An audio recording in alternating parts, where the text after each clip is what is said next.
Bismillahirrahmanirrahim. Assalamualaikum warahmatullahi wabarakatuh.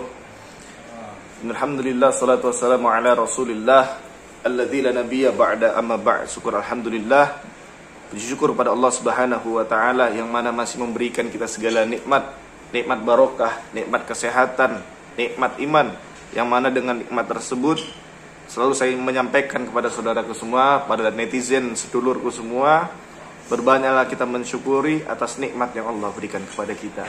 Karena ketika kita bersyukur, ketika kita mensyukuri atas nikmat yang Allah berikan kepada kita, maka akan Allah tambah nikmat tersebut.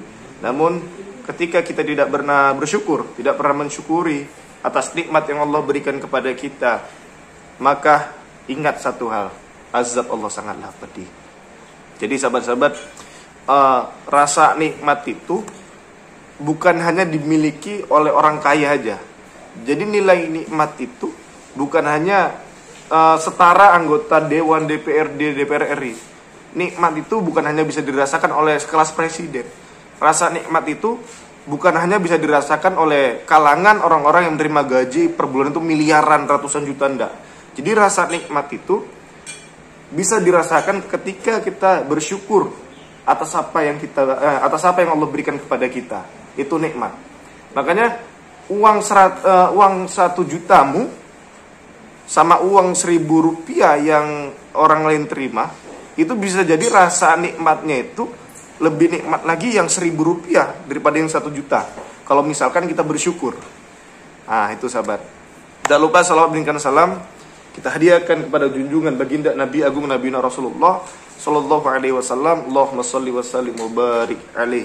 Yang mana insya Allah dengan kita perbanyak bersolawat, dengan kita perbanyak berzikir, dengan kita perbanyak membaca hadis-hadis, menjalankan apa yang Rasulullah dulu kerjakan, ikut memperjuangkan dakwah Rasulullah, maka insya Allah sahabat kita semua mendapatkan syafaat. Jadi kita beruntung menjadi umatnya Nabi Muhammad, karena Allah hanya memberikan nabi di antara semua nabi, cuma Nabi Muhammad lah yang Allah kasih untuk bisa menolong umatnya dengan cara memberikan syafaat. Jadi kita tuh harus berbanyak bersolawat atas Rasulullah. Karena ketika kita selalu bersolawat kepada Rasulullah, maka nanti Rasulullah akan menjamin pertolongan dengan cara menggunakan syafaat.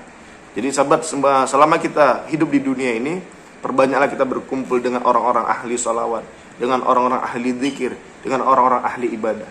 Karena di akhirat nanti kita akan dikumpulkan dengan golongan-golongan semasa hidup di dunia kita berkumpul. Kalau misalkan kita berkumpulnya dengan ahli sholawat, ahli dzikir, ahli hadis, di akhirat nanti juga kita akan dikumpulkan dengan golongan itu. Namun ketika kita berkumpul dengan ahli maksiat, maka di akhirat nanti Allah juga akan kumpulkan kita dengan golongan-golongan ahli maksiat. Shallu ala Nabi Muhammad. Kemarin ini sih gitu orang. Gitu, soalnya saya gini-gini gitu. Baik sahabat-sahabat, di sini maaf ya karena kondisi saya lagi tidak fit nih, karena kan banyak banget di sini. Itu pertama beban pikiran sahabat. Ya Allah, namanya juga kita manusia hidup, apalagi juga kita sini kan ya itu dakwah. Kalau juga kita berdakwah itu tidak ada yang namanya itu halangan, rintangan. Makanya kalau misalkan ketika kita mendekatkan diri kepada Allah, ini banyak nih sebagian netizen nanya, Mas Re, saya selalu sholat Mas Re, sholat fardu, sholat wajib, sholat sunnah, ibadah sunnah, ibadah wajib itu sudah saya kerjakan. Tapi kenapa sering sekali nih saya ini mendapatkan musibah, mendapatkan cobaan Mas Re? Apakah saya ini kurang taat sama Allah Mas Re? Padahal saya ini yang ibadah wajib, ibadah sunnah itu sudah saya kerjakan. Ingat sahabat, Allah pernah berfirman, jangan pernah kau merasa beriman kepada aku, kata Allah, sebelum kuuji imanmu. Makanya dengan cara Allah itu memberikan cobaan kepada hambanya, maka disitulah kita Allah angkat derajat kita. Karena kalau misalkan kita sekolah sahabat, ibaratnya pas kita sekolah, kalau misalkan kita kelas 1, kita mau naik kelas 2, pasti akan menjalankan namanya ujian sahabat. Jadi ini gini juga hidup, kalau misalkan kita tuh mau naik tingkatan nih, mau mendapatkan barokah, mendapatkan ridho dari Allah, maka kita harus Allah uji. Nah, seperti tadi saya bilang, janganlah pernah engkau merasa beriman kepadaku, kata Allah, sebelum kuuji iman. Lalu kita kembali lagi ke sejarah, kisah 25 Nabi dan Rasul. Di dalam sejarah kisah 25 Nabi dan Rasul, tidak ada yang namanya kisahnya itu enak. 25 nabi dan rasul pasti bertubi-tubi mendapatkan cobaan. Cuman karena mengharapkan barokah dari Allah Ta'ala, dengan rasa ikhlas kepada Allah Ta'ala, maka akan Allah berikan barokah. Makanya 25 nabi dan rasul dijamin oleh Allah itu surga, sahabat. Makanya kita selaku orang biasa, selaku hamba Allah yang paling rendah, sahabat, bahkan Allah tuh gak menjamin kita surga. Toh masa kita mau bersenang-senang, mau selalu melakukan hal-hal maksiat gitu. Padahal kita ini belum dijamin. Sedangkan 25 nabi dan rasul, bahkan Nabi Muhammad, Nabi Rasulullah sallallahu alaihi wasallam yang sudah dijamin sama Allah surga. Tapi ketaatan baginda Nabi Rasulullah begitu luar biasa kepada Allah Ta'ala. Gitu, sahabat. Gini sahabat-sahabat, salam hormat, salam sayang, salam santun, salam seduluran, salam bahagia untuk semuanya. Mudah-mudahan sahabat-sahabatku di luar sana selalu dalam lindungannya Allah, selalu mendapatkan berkah barokah dari Allah Ta'ala. Setiap apa yang kita kerjakan mendapatkan nilai ibadah. Jadi di malam yang mulia ini, di yang berbahagia ini, sahabat, saya memang sekarang ini lagi tinggal di tempat Pak RT untuk beberapa hari ini. Karena sekarang ini kondisi saya kurang fit. Saya tidak tahu kenapa, mungkin ya karena kecapean, sahabat. Karena kan jadwal saya tuh syuting konten tuh kan nggak tahu kita nih, jadwal itu kan lama banget. Lalu kadang kalau misalkan saya lagi dakwah itu juga kadang waktunya tuh kan sering bersamaan. Intinya jarang saya nih ada waktu istirahat, mungkin kondisi badan yang kurang fit, apalagi masalah ini belum selesai. Yang mana ya tetap harus saya jalani gitu. Karena semua ini perjalanan kita hidup di dunia, semua itu sudah Allah skenariokan. Makanya tinggal kita lagi menjalankannya. Jadi sesusah apapun hidup yang kita rasakan, selika-liku hidup yang kita rasakan, kita tetap ikhlas. Intinya mengharapkan barokah.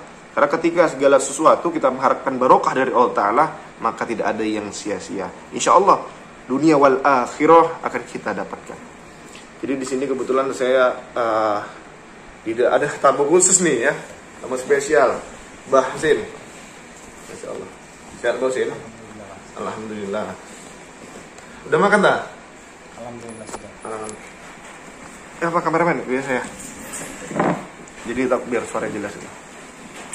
Mbah Husin, ini tadi saya lihat maksudnya dari wajah Mbah Husin itu kayak seperti ada yang mau ditanyakan. Tadi waktu di telepon kan, kayak udah Mas Ri, nanti aja ngobrol langsung gitu. Soalnya gak enak dari HP. Padahal kalau dari HP juga gak apa-apa. Mbah Husin, apa Mbah Husin yang mau di? Sebelumnya saya minta maaf dulu nih sama Mas Ri kan gitu kan. Karena juga saya ini ada dengar-dengar lah dari warga. Cuman ini tadi apakah itu betul ataukah itu fitnah. Jadi sebelum adanya fitnah, ya kan lebih bagusnya saya itu ngomong langsung sama Mas Ri, bertanya langsung sama Mas Ri gitu kan. Karena sesuatu apapun itu di dalam Islam itu kan harus ada yang namanya islah. Nah, itulah tadi namanya islah, kita harus menanyakan dari pihak yang satu dan pihak yang lain lagi gitu. Jadi adapun kedatangan saya kemari karena ini menyangkut nama Mas Ri ataupun nama harga diri Mas Ri, ya saya pun belum tahu juga ini kebenarannya itu gimana gitu kan. Apakah memang Mas Ri itu ada melakukan hal tersebut, karena saya juga mendengar dari warga bahwasanya dikatakan dari pihak warga lah yang merasa sudah anak mereka, Orang-orang maksudnya orang-orang sekitar sini, Pak RT dengar dari warga sinilah gitu ya. Abah itu dengar katanya informasi yang enggak lah gitulah ya kan. Apa tuh Bah yang informasi Abah dengar? Kan di sini kan Abah kan sama juga kayak saya, kita sama-sama pendatang di sini. Kenapa informasi itu Bah? Iya, Abah juga kan nggak tahu warga di sini gimana. Abah kan barunya di Stabat ini kan di sini. Jadi Abah ini kan nggak tahu alur cerita gimana hingga terjadinya permasalahan seperti ini Mas Ri. Jadi disinilah Abah ini datang untuk mendengar penjelasan yang sejujur-jujurnya dari Mas Ri ini. Karena ini sudah menyangkut yang pertama harga diri kan gitu kan. Jadi atas nama Abah Husin, ya sebelumnya Abah Husin minta maaf dulu apabila kalau memang kedatangan Abah Husin ini mengganggu Mas Re gitu kan. Jadi sebenarnya memang tidak adanya ini urusannya sama Abah gitu kan. Cuman karena sudah menyangkut namanya sama Mas Re, ibaratnya Abah ini sudah kenal sama Mas Re gitu kan. Jadi alangkah baiknya kalau Abah itu mendengar langsung penjelasan dari Mas Re. Karena gini Mas Re, yang saya dengar lah kan dari warga katanya Mas Re itu ada berbuat asusila nih kepada anak salah satu warga di lingkungan sini gitu kan.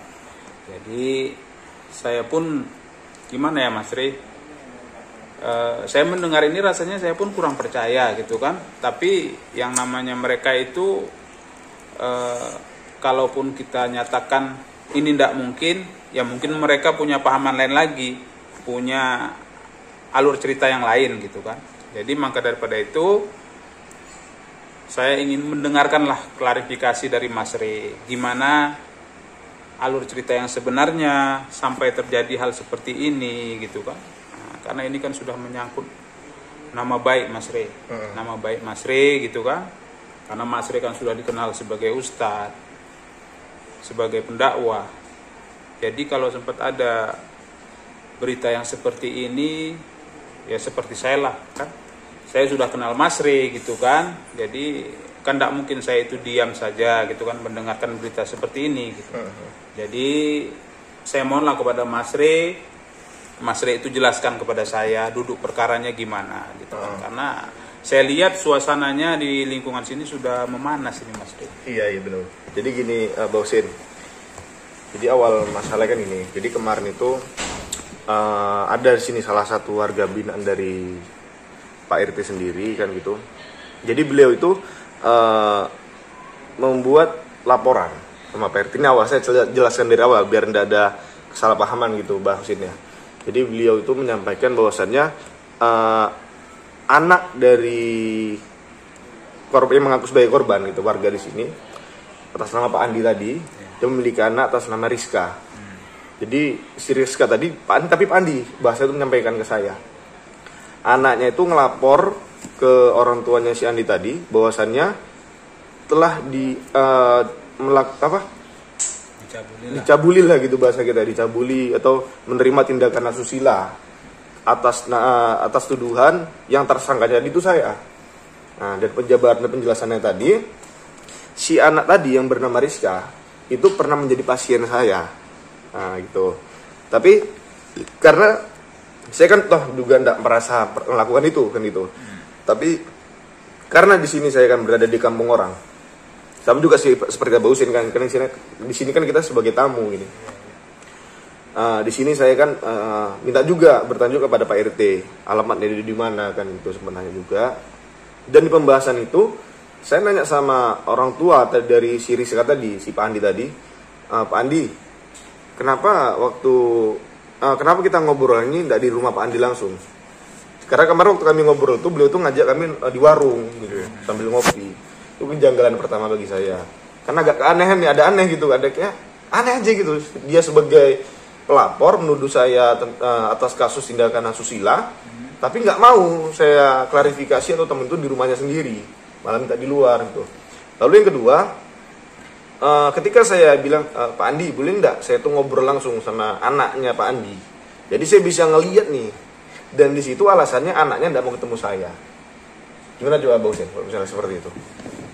Ya kalau menurut apa sih kemungkinan ya, ini baru kemungkinan ya kalau kata Mas Re tadi anaknya itu ya kemungkinan dia masih trauma lah atau gimana ya, itu kan kita nggak tahu, kita nggak bisa berspekulasi demikian kan. Jadi kemungkinan dia itu ataukah dia itu takut ketemu sama Mas Re ataukah gimana gitu kan. Jadi sebaiknya gini aja Mas Re, kita itu sebaiknya kalau untuk menyelesaikan islah ini ya sebaiknya kita kumpulkan yang bersangkutan. Yang pertama orang tua anak tersebut kan gitu kan. Dan kalau bisa pun harus ada saksi kan gitu. Saksi pada waktu kejadian itu, dan kenapa baru sekarang ini diungkapkan oleh orang tuanya gitu kan. Jadi seharusnya kan setelah kejadian itu seharusnya langsung diungkapkan kepada orang tuanya gitu kan. Jadi seharusnya ndak sudah lama seperti ini kan, kan ini namanya sudah berlarut-larut kan. Jadi kita pun mau klarifikasi, ya sebaiknya itu tadilah kita selesaikan aja secara kekeluargaan dulu, ataupun gimana nanti kita penyelesaiannya sama Pak RT pun bisa kan. Karena cuma inilah Pak Husin, maksud saya kemarin gini loh, ini kan menyangkut harga diri saya, nama baik keluarga saya gitu kan. Bahkan nanti ngefek ini, ya siapa sih? Ini kan posisi saya kan belum berkeluarga. Allah ya. Kalau misalkan isu ini semakin lebar, wanita mana kok yang mau dinikahi sama laki-laki yang berperilaku yang nggak senonoh? Kan perilaku yang sangat naudzubillah tuh. Seorang laki-laki mencabulin yang bukan muhrimnya, kan gitu kan, sama dengan zina kan gitu. Makanya maksud saya kemarin, segera aja klarifikasi gitu. Bawa juga anaknya, diselesaikan gitu. Bahkan dia tuh mengancam masalah hukum. Jadi saya bilang, udah uji banding gitu, uji banding. Lalu yang paling ganjal lagi menurut saya, ketika saya nanya KTP. Jadi gini Bosin, pengobatan di tempat saya, siapapun itu pasiennya, siapa yang datang pengobatan itu kan ada admin sendiri. Saya punya admin pengobatan, admin untuk daftar pasien, itu ada datanya. Misalkan nih kayak KTP yang paling utama, asalnya dari mana kan gitu, tujuannya apa, itu data itu lengkap tuh, lahiran, tanggal lahirnya, dan alamat di tanggal itu lengkap di KTP itu semua didata kan gitu. Supaya apa didata? Tidak terjadi hal yang tidak diinginkan. Contohnya seperti ini. Makanya ketika saya nanya KTP, dia tuh nggak ngasih ke sayanya. Padahal kan mau diuji banding, katanya dia menuduh mau membawa kasus ini karena hukum, yang gitu. Tapi setelah saya uji banding, adu data, dia tuh nggak, intinya menolak lah ya. Menolak. Ada aja lah ribuan alasan nih buatnya. Lalu sampai nih beliau ini, tapi nggak tahu ya ini dia itu memang membuat kata-kata yang dibuat-buat gitu ya. Jadi Pak Andi tadi memanggil salah satu tokoh agama, namanya Ustadz Iqbal. Jadi mungkin beliau tuh entah masalah tentang apa, mungkin tentang tindakan asusila. Bahkan Ustadz Iqbal tadi tuh sempat menuduh ke saya, mengancam bahwasannya saya ini memang identik Ustadz Cabul. Menurut tanggapannya Bosin kira gimana juga? Seperti ini tokoh agama juga mengecap saya ini Ustadz Cabul. Ya kalau pendapat saya gini ya Mas Rey, terkadang manusia itu ya kita kan nggak tahu juga sih. Terkadang hanya sampulnya saja Ustadz ataupun dia itu, kita kan nggak tahu isi hati seseorang itu gimana gitu kan.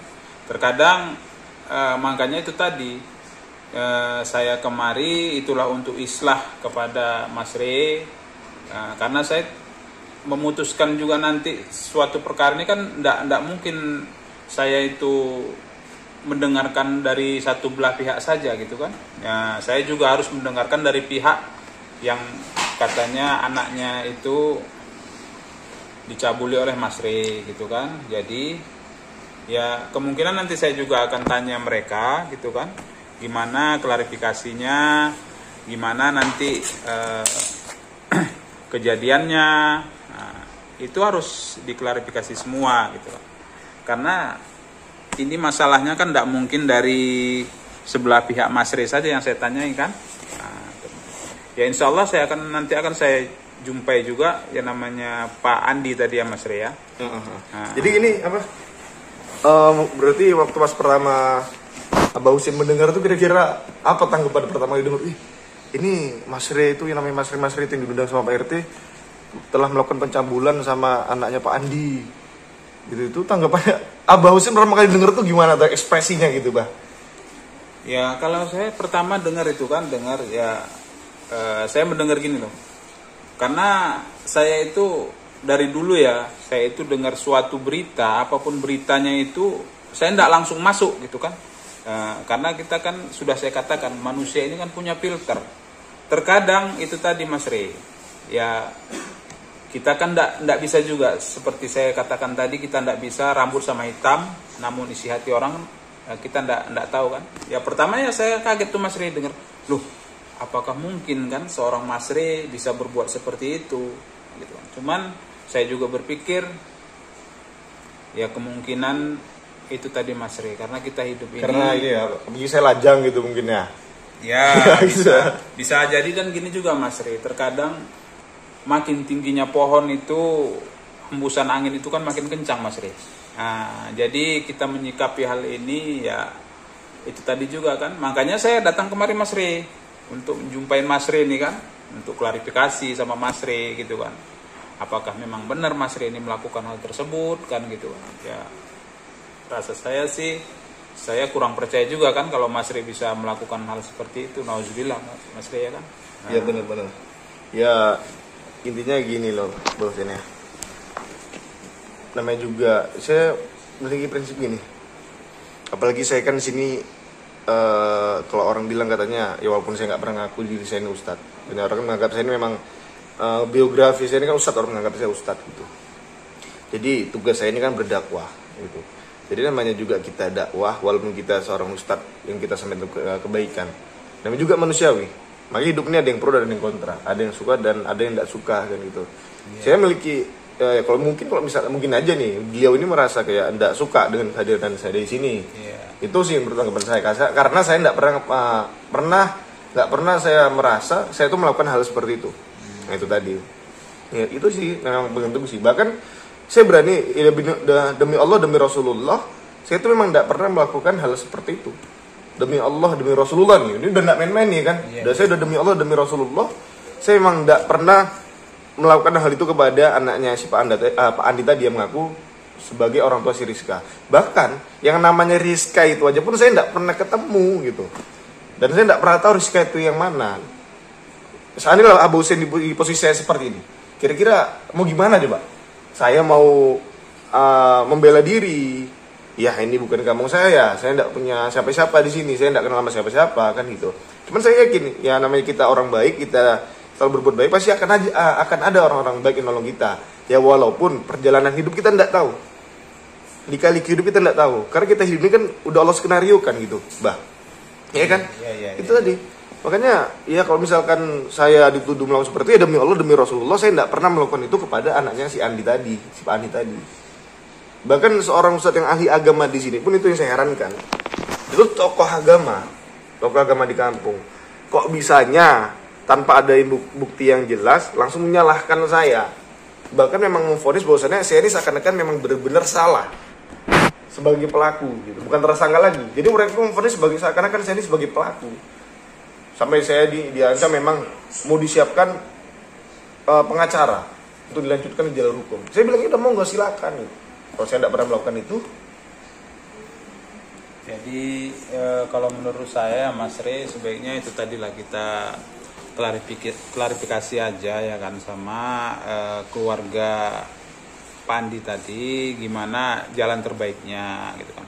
Kalau saya sih menurut kalau kasus ini dibawa ke ranah hukum itu belum layak lah, karena si korban pun belum mau ditemuin gitu kan, belum mau ketemu sama Mas Rey. Jadi mau gimana, seharusnya kan kalau memang benar-benar tuh Mas Rey melakukan, ya pasti Mas Rey kan mau bertanggung jawab atas pelakuan Mas Rey kan. Tapi kalau memang Mas Rey tidak ada kan, tidak mungkin Mas Rey mau mengakui perbuatan itu kan. Nauzubillah kalau kita seperti itu. Bahkan ini buat saya sakit hati lagi bosen ya. Tapi ya tidak masalah sih, nggak tahu saya bawa hati banget kan. Rata-rata semua warga di sini itu seakan-akan sudah kayak mengetahui dan percaya atas informasi ini. Jadi kadang kalau misalkan saya sholat ke masjid nih kan di daerah sini, jadi sentingan nih suara pelan, itu yang ini ya, yang namanya Ustadz Tri ya, itu cabul itu. Gitu. Bahkan kalau ada anak perempuan yang lagi sholat, yang pas lagi ngaji, bahkan niat saya tuh mau ikut tadarusan di situ, ikut ngaji di situ. Tapi itu tadi malah saya tuh kayak apa namanya, dijauhi gitu. Jadi ya terakhir ya udahlah saya pergilah gitu. Pokoknya warga di sini tuh rata-rata, apalagi anak ABG, anak gadisnya di sini ketakutan ngelihat saya gitu. Padahal informasi ini belum jelas gitu, dasarnya buktinya itu belum jelas. Ya, tapi ngefek luar biasa. Itu biasa Mas Rey, biasa itu. Karena apa ya, setiap ada kabar yang buruk itu sangat cepat tuh Mas Rey nyebar. Terbalik Mas Rey, kalau kabar baik itu kalau bisa disembunyikan. Karena manusia ini apa Mas Rey? Manusia ini selalu mencari kesalahan. Jadi yang ditonjolkan dari manusia ini hanya kesalahan. Jarang mereka itu mau menonjolkan kebaikan. Itu tadi Mas. Jadi gini aja Mas Rey, nanti kalau memang pun gimana ya seharusnya islah lah nanti kita sama keluarga mereka gitu kan. Jadi biar lebih jelasnya lagi kita ketemu saja sama keluarganya Pak Andi kan. Jadi biar lebih jelas permasalahan ini bisa selesai, dan insya Allah juga nanti saya akan ketemuin keluarga mereka gitu Pak. Iya, ya saya sih sebenarnya maunya seperti itu Bang Husein ya. Ya kalau bisa namanya juga isu-isu masalah seperti ini itu kalau bisa kan ya cepat diselesaikan gitu. Karena apa? Dengan adanya masalah ini yang tadinya saya bisa melanjutkan dakwah saya, meluruskan orang-orang yang lari dari ajarannya Allah, dari ajaran Kanjeng Nabi yang mengandung ilmu-ilmu setan ya. Dengan adanya masalah ini itu jadi terhambat sebenarnya gitu kan. Tapi kalau misalkan enggak saya tayangkan di YouTube saya, contoh ini misalnya nggak saya tayangkan, nanti yang ada dikiranya malah saya bener. Yang saya takutkan apa? Netizen saya, sedulur saya yang ada di dunia maya percaya gitu atas isu itu yang saya takutkan. Efeknya juga ke keluarga besar saya gitu. Apalagi orang tua saya kan seorang Gus, pasti dia nggak akan malu gitu. Ngeliat anak saya kok kayak gini, itu yang saya takutkan. Makanya ya sebenarnya saya mengharap besar Pak Andi tadi segera mengklirkan masalah ini. Dan pertama dari tokoh agama udah mulai terhasut. Seluruh warga di kampung ini juga udah mulai terhasut. Saya jadi bingung nih, pertama nih, kalau misalkan saya langsung pulang, saya langsung balik ini, pasti saya dituduh memang saya bersalah. Karena saya memiliki rasa ketakutan. Betul kan Bang Husein ya? Saya di sini terus. Ya warga sini udah benci semua sama saya. Intinya apapun yang terjadi nantinya ya udah saya intinya ya saya jalani aja. Saya selaku manusiawi, selaku manusia biasa, ya saya hanya tinggal menjalankan skenario yang Allah siapkan untuk saya. Itu aja. Iya, kalau menurut saya pun gini juga Mas Rey. Itu tadilah kita harus islah. Yang pertama kita harus selesaikan masalah ini sampai setuntas-tuntasnya Mas Rey. Karena apapun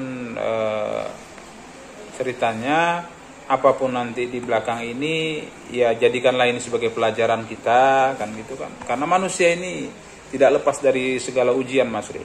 Seperti yang Mas Rey katakan tadi di awal, kalau kita itu belajar saja di sekolah pasti ada namanya ujian. Dari kelas 1 mau naik kelas 2 itu harus ada ujian begitu.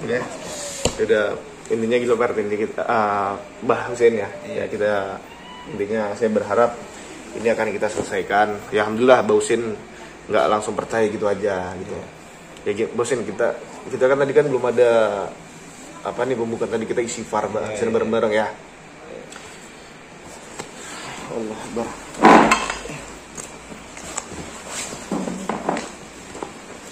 Bismillahirrahmanirrahim. A'udzubillahi minasyaitonir rajim. Bismillahirrahmanirrahim.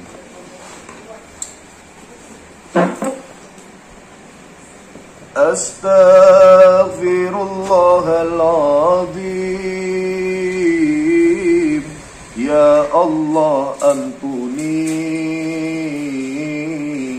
hambamu yang zalim. Astaghfirullahaladzim. Ya Allah, ampuni hambamu yang zalim. Berdosa, banyak berdosa padamu yang kuasa. Maksiat, banyak maksiat lupa dengan akhirat. Ya Allah, astaghfirullah, bukakan pintu hidayah, ampuni hambamu yang sesat, beri waktu untuk bertaubat. Sujudku terburu-buru, nikmatmu beribu-ribu, betapa diriku malu. Ya Allah, sungguh ku takut ketika azal menjemput, tak mampu menyebut Allah, la ilaha illallah, astaghfirullahaladzim. Ya Allah, ampuni hambamu yang zalim. Al-Fatihah. A'udzu billahi minasyaitonir rajim. Bismillahirrahmanirrahim. Alhamdulillahi rabbil alamin. Arrahmanir rahim. Maliki yaumiddin. Iyyaka na'budu wa iyyaka nasta'in. Ihdinas siratal mustaqim. Siratal ladzina an'amta 'alaihim ghairil maghdubi 'alaihim waladdallin. Sahabat, namanya juga kita manusia, kita tidak tahu umur kita itu sampai di mana.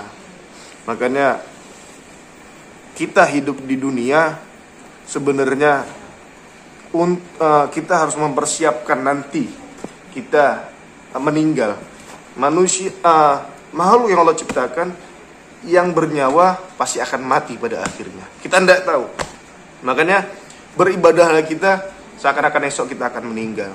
Namun Allah juga maha adil, sahabat. Nikmatilah dunia kita seakan-akan 1000 tahun lagi kita akan tinggal di dunia. Nah, yang paling utama dan yang paling penting, jangan kita lalai atas nikmat yang Allah berikan kepada kita di dunia. Di saya Al-Fakir Masri dan juga Abah Husin, alhamdulillah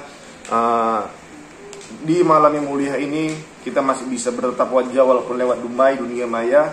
Insyaallah doakan biiznillah, yakin kepada Allah, mudah-mudahan apa yang terjadi pada saat ini insyaallah biar segera selesai, sahabat. Ya, siapa juga yang mau hal seperti ini, tapi namanya juga perjalanan hidup. Kita hidup di dunia itu sudah diskenariokan sama Allah Ta'ala. Tinggal kita aja yang menjalani lika-liku hidup. Waktu kita di atas, waktu kita di bawah, ketika kita belok kanan kiri, kita akan menjalankan dengan rasa ikhlas. Intinya apapun yang kita buat, apapun yang kita kerjakan, kita mengharapkan barokah dari Allah Ta'ala. Ketika kita mengharapkan barokah, insya Allah dunia wal akhirah akan kita dapatkan. Saya akhiri. Assalamualaikum warahmatullahi wabarakatuh. Salam waco salawati, tinggalkan maksiate, wajalali sholat karsadaki. Salam sayang buat semuanya.